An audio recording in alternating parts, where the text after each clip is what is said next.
Chancellor Rachel Reeves has confirmed that the government will back plans to build a third runway at Heathrow Airport. That was the big takeaway yesterday from her speech. She argued that it would create 100,000 jobs. The leader of the opposition, Kemi Badenoch, said that Labour has embraced a series of Conservative policies, which has sparked reactions that the Tories squandered 14 years in power. Well, Shadow Chancellor Mel Stride joins us now. You must be absolutely delighted that the government is embracing policies that your leader said were yours and backing this all the way. Has she found the answer you didn't? Well, look, I think governments over many years and of all stripes have struggled with issues around infrastructure. So to the extent that we're now looking at investing in those areas for the longer term, then of course those are things that as a responsible opposition we're going to support when they make sense, including in principle, for example, London Heathrow.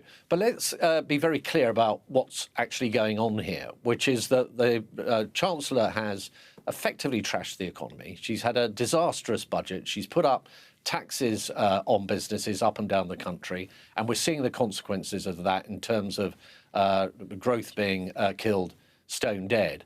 And no amount of very long-term plans around infrastructure and airports that will maybe come on stream in the 2030s, 40s, or maybe even the 2050s is going to change that reality today and over the next few years. And what we really need to see the Chancellor doing is coming to the dispatch box in the House of Commons on the 26th of March when she has her spring statement, and to set out how she is going to address those things that are really impacting business and the economy right now and over the next few years. And we will certainly ask her when we speak to her. But you just said, you know, what's really going on here. That's clearly your view of what's going on here.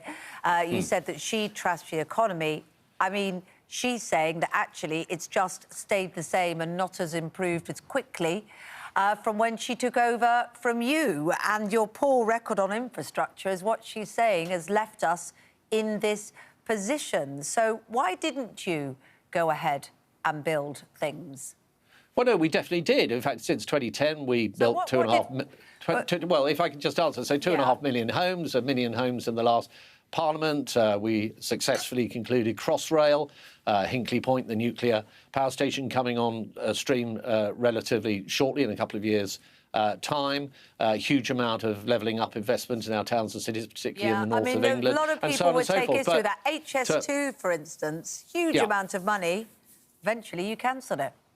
Well, it was ultimately a decision about the priorities at that time and where that huge level of investment should best go. And we, therefore, had very clear plans then for developing further investment in the north between towns and cities in the north, and indeed benefiting the whole country through, for example, subsidised bus transport, which is very important to people in all areas, including rural areas. But if I could just say on the economy point there, you know, let's be clear about what the inheritance was that this government received. We had the fastest growing economy in the G7. We had a near record level of employment. We had a near low level of unemployment.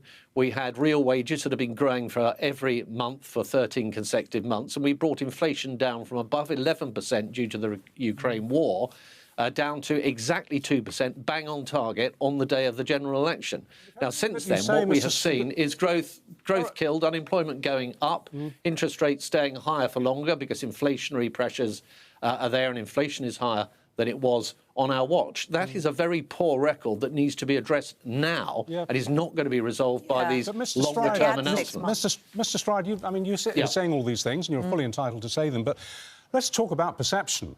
The perception of you lot, when you were in power, was that you were moribund, that you didn't do anything. I mean, you've quoted a few of the improvements that you made to the growth of the economy, but they were pretty hit and miss. And as Kate says, I mean, HS2, which was the big one, that was your third runway, as it were, of Heathrow, got the chop. You just couldn't see it through, and it's one of the reasons that you were kicked out, because the perception was that the Tories couldn't get anything done. That was the perception. At least you could say, and we will put this obviously these points to the Council when she joins us later. At least you could say that this new government is trying to think big. The sense with you lot was that you weren't thinking about anything much. Well, Richard, you know, the question I was answering initially just then was about the inheritance that we'd left this government, and that's why I answered the way that I did. But if your question is, did we make mistakes when we were in government? Do we have lessons to learn? Did we have a massive electoral defeat as a consequence of losing trust with the British electorate? Then the answer to that is an unequivocal yes. And that's exactly the reason why we're now under new leadership, under Kemi Badenoch, and that's why we will spend the coming months and years ahead to make sure that we develop that policy platform that does reconnect with people at the same time as being an effective opposition to this disastrous Labour government, which is what we're doing and which is part of the reason why I'm on your show this morning. It sounds like you've got an urgent call to take. Yes, I'm sorry, I was fumbling with my phone. Very kind of you to give us your time this morning. Good to speak to you, Mr. Stride. Good to speak to you. Mel Stride, thank you for your time.